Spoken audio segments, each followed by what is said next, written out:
बिस्मिल्लाहिर्रहमानिर्रहीम। अस्सलाम वालेकुम। मेरा नाम मुनीब फारूक है और आप देख रहे हैं Munib Farooq official YouTube channel. इस चैनल को लाइक, सब्सक्राइब, शेयर करने का शुक्रिया। बेल आइकन को प्रेस करें ताकि आपको पता चले जब भी कोई नई वीडियो आती है। मैं आप सबका बहुत मशकूर हूँ जी कि आप इस प्लेटफॉर्म का साथ दे रहे हैं।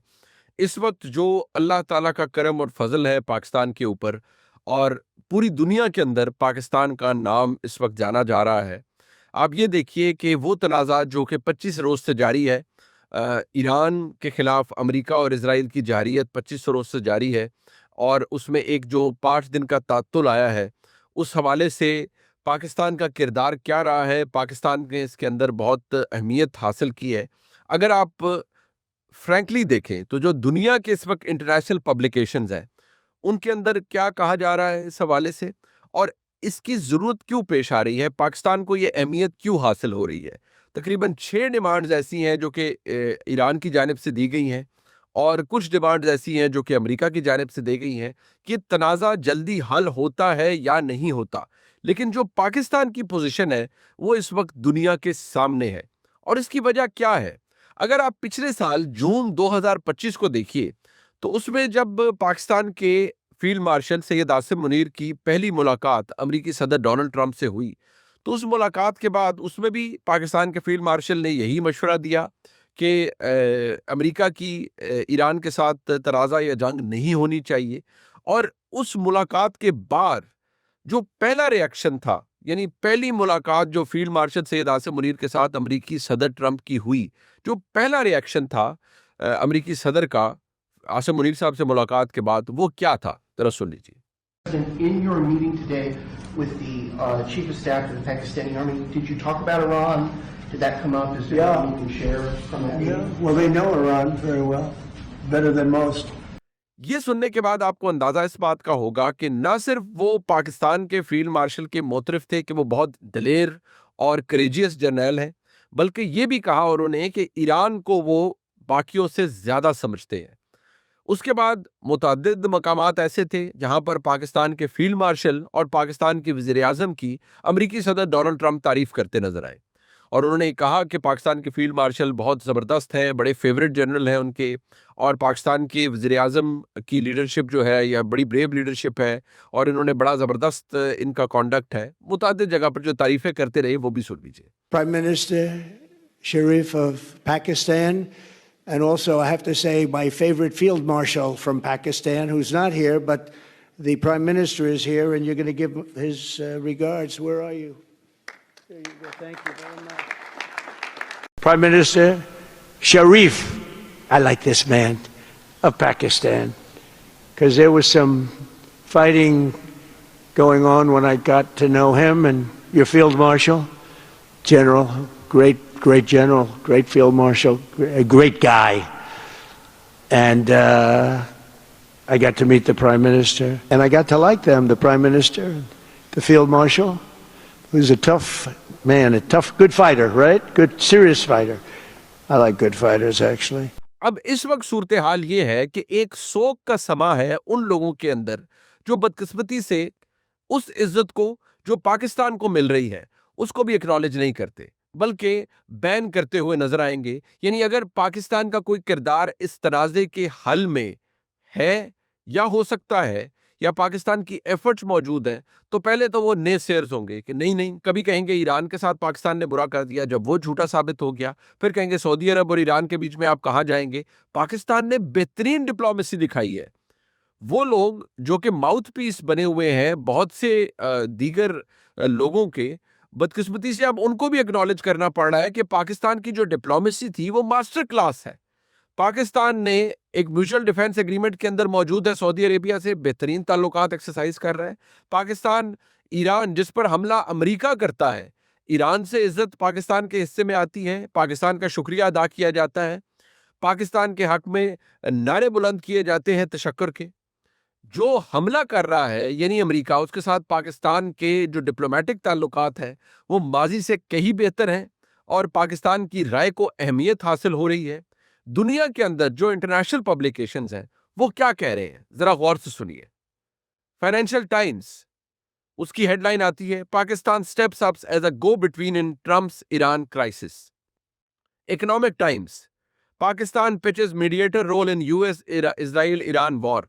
Asim Munir Trump hold talks. Bloomberg.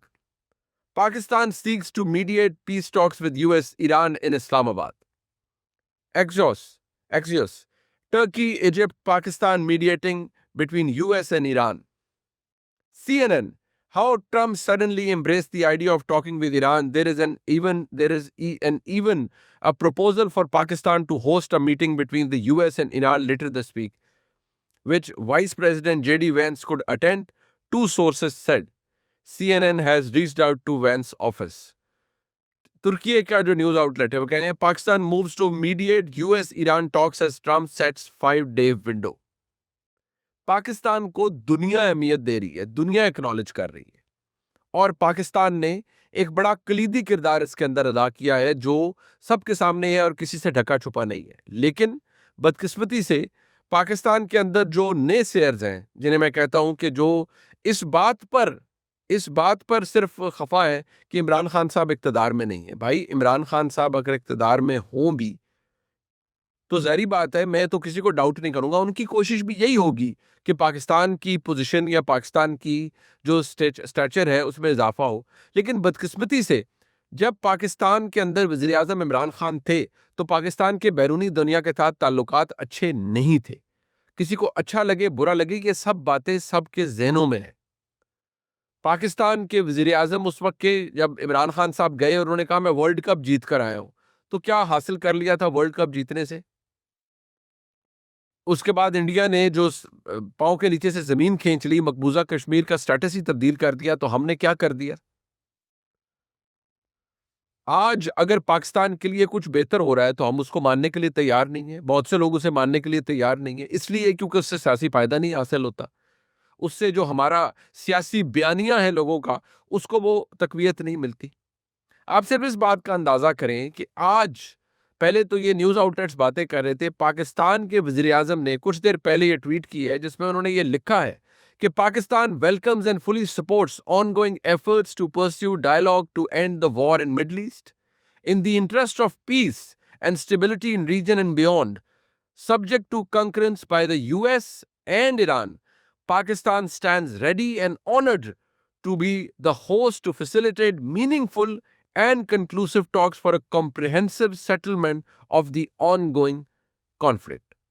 उन्होंने इस ट्वीट के अंदर अमेरिकी सदर डोनाल्ड ट्रंप को ट्वीट किया, उन्होंने टैग किया है। स्टीव विटकॉफ को उन्होंने ट्वीट किया है। उसके बाद जनाब जो अल्लाह आपका भला करे, इराकची साहब हैं जो कि वज़ीर ख़ारजा हैं ईरान के, उनको टैग किया है। और उनको ये बेसिकली ये सब बगैर किसी वजह के नहीं होता। इतनी गुफ्तु शनीद, इतना सब कुछ हो चुका होता है, तभी जाकर ये सूरत हाल अपनाई जाती है। और इस तरह का बयान पाकिस्तान की जानिब से आया है जिसमें कहा गया है कि पाकिस्तान होस्ट करने के लिए तैयार है किसी भी फैसिलिटेशन को। इस ट्वीट को जो कि प्राइम मिनिस्टर शहबाज शरीफ ने की है, इसको अमेरिकी सदर डोनाल्ड ट्रंप ने रीपोस्ट किया है और शेयर कर दी है। इसका मतलब ये है कि जो भी काविश पाकिस्तान की तरफ से की जा रही है उसे अमेरिकी हिमायत भी हासिल है। और पाकिस्तान अल्हम्दुलिल्लाह इस वक्त दुनिया की एक सेंटर स्टेज के ऊपर मौजूद है जहां पर एक कॉन्फ्लिक्ट के अंदर पाकिस्तान एक इशू को रिजॉल्व करवा रहा है। लेकिन आप सिर्फ इस बात का अंदाजा लगाइए कि जो आज जो सोग में मुब्तला है चंद यूट्यूबर्स या एले यूथ के चंद लौंडे लपाड़े, उनको तकलीफ क्या है? उनको तकलीफ इस बात की है कि इमरान खान साहब इक़्तिदार में नहीं है। कुछ दिन पहले मैं सुन रहा था, हमारे चंद दोस्त कह रहे थे इमरान खान साहब होते तो वो ये जंग खत्म करा देते। भाई सवाल ये पैदा होता है, इसका जवाब दे दीजिए कि क्या इमरान खान साहब जब थे तो गजा पर इजराइल के हमले खत्म हो गए थे? जवाब है नहीं। क्या इमरान खान साहब जब थे तो इजराइल की गजा के या फ़लस्तीन के हवाले से या ईरान के हवाले से पोजीशन तब्दील हो गई थी? जवाब है नहीं। क्या पाकिस्तान का इतना इन्फ्लुएंस अमेरिका के अंदर था जो आज है? जवाब है नहीं। क्या पाकिस्तान को वो इंटरनेशनल जो कमिटी ऑफ नेशंस है उसके अंदर वो इज्जत हासिल थी जो आज हासिल है? जवाब है नहीं। तो जिसे कहा जाता है ना कि आप फिर जो रियलिटी है, learn to live with it, accept करें उसे, माने उस बात को। जबकि जो आप करते नजर आ रहे हैं वो तो कुछ और है। बदबख्ती उन लोगों ने अपने लिए उस दिन लिख ली थी, जिन्होंने, जब इमरान खान साहब की हुकूमत गई, जो कि तहरीक अदम एतमाद की सूरत में गई थी, जब वो हुकूमत गई तो इन्होंने, ऐसे बदबख्त लोग थे जिन्होंने मस्जिद नबवी सल्लल्लाहु अलैहि वसल्लम का जो तकद्दुस था उसको भी पामाल किया। ऐसे बदबख्त तो लोग थे। इन्होंने मस्जिद नबवी के सहन के अंदर जो बदअखलाकी और बदतमीजी की, जो नजर आई हर एक को, इन लोगों ने अपनी बदबख्ती के ऊपर, मैं समझता हूं बहसियत मैं मुसलमान ये कहूंगा, बहसियत इंसान ये कहूंगा कि इन्होंने उसके ऊपर मोहर सख्त कर दी थी। क्या उसके बाद से कोई खैर डली है इन लोगों को? आज जब पाकिस्तान को इज्जत मौसूल हो रही है, पाकिस्तान को इज्जत मिल रही है, तो ये बजाय खुश होने के इस वक्त पागलपने की तरह गश खा रहे हैं और कीड़े निकाल रहे हैं। लेकिन इतनी पोजीशन तो पाकिस्तान की आज है ना कि दुनिया उसकी बात सुन रहा है। आज दुनिया के अंदर पाकिस्तान के जो फौज के सरबराह हैं उनकी इज्जत है। आज दुनिया के अंदर पाकिस्तान के वजीर आजम और डिप्टी प्राइम मिनिस्टर की इज्जत है। मेरे लिए अहमियत सिर्फ इस बात की है कि इज्जत पाकिस्तान के खाते में आ रही है, पाकिस्तान को ये इज्जत मिल रही है। लेकिन नहीं, जिनको तकलीफ है वो इस वक्त बिल्कुल उन्हें गशी के दौरे पड़ रहे हैं। और जो असल कैरेक्टर है उन लोगों का, वो 23 मार्च को भी वाजे हो जाता है। अब बर्मिंघम के अंदर आप अंदाजा कीजिए, अ, ये एक वो वाकया था, ये एक वो मौका था जहां पर ये शख्स निसार अली, ये वहां पर इसको वेस्ट मिडलैंड मिडलैंड पुलिस ने इसको अरेस्ट किया है। और इसने जो बर्मिंघम के अंदर कॉन्सुलेट है, पाकिस्तानी कॉन्सुलेट, वहां पर फ्लैग होस्टिंग सेरेमनी थी। पाकिस्तान 23 मार्च को पाकिस्तान डे पर होती है। वहां कम्युनिटी के और भी पाकिस्तानी कम्युनिटी के लोग थे। ये शख्स वहां आ गया और जाहिर बात है इसने बुरा भला कहना शुरू कर दिया पाकिस्तान की फौजी क़यादत को भी, ये हो गया, ये सब बुलशिट है, जो भी ये बकवास कर रहे थे। सवाल ये पैदा होता है कि पाकिस्तान डे पाकिस्तान का है, वो किसी XYZ का नहीं है। तो अगर आप दुनिया के अंदर उसको खुद इज्जत नहीं दे रहे, आपको तकलीफ है, आप मत जाइए।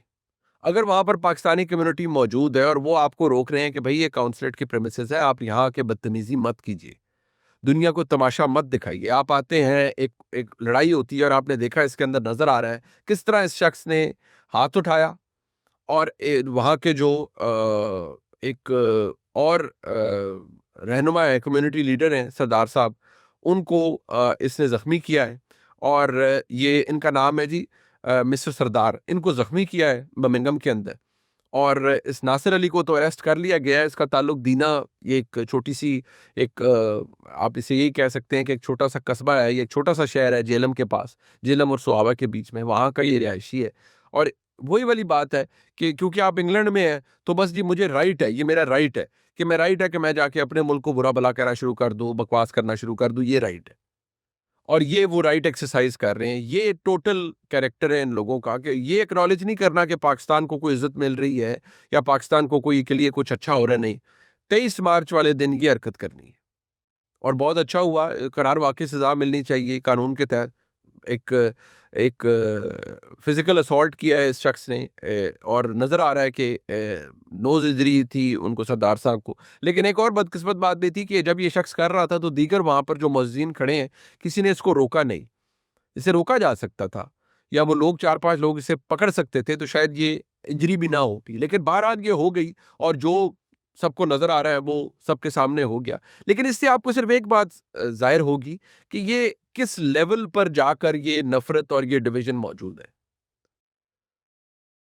आज पाकिस्तान को, अगर मैं दोबारा कहूंगा, ये इज्जत मिल रही है तो उसको बहुत से लोग एक्नॉलेज करने के लिए तैयार नहीं है। और कुछ जो बाहर बैठे हुए हैं वो पता नहीं ये क्या, ये कैरेक्टर है लोगों के और ये क्या कर रहे होते हैं। मुझे तो कई दफा खुद समझ नहीं आता कि ये ट्वीट्स कर रहे हैं कि आप ना जाएं पाकिस्तान, आप पाकिस्तान से कांटेक्ट ना रखें।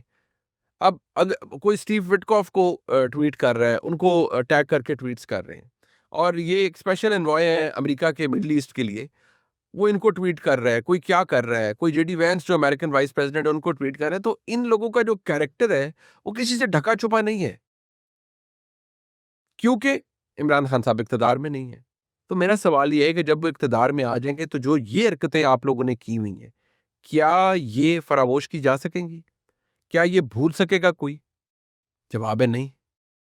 ये तो मौजूद रहेंगी ना। किस शक्ल, किस मुँह से आप लोग आकर फिर पाकिस्तान के अंदर और आप सॉलिडेरिटी शो करेंगे पाकिस्तान के साथ? आप इन लोगों का कैरेक्टर तो देखिए ना कि पाकिस्तान भारत के खिलाफ जंग लड़ रहा है और पाकिस्तान को इज़्ज़त और कामयाबियाँ मिल रही हैं। इनमें से बहुत से ऐसे बेशर्म थे जो उस वक़्त कह रहे, "ओए तुम मली नग़मे ही चला लो और कुछ नहीं कर सकते, भारत को अटैक कर रहे हो, नहीं कर सकते, वो कुंडी ना खड़का सीधा ही अंदर।" मतलब इस टाइप के कैरेक्टर्स थे। क्यों?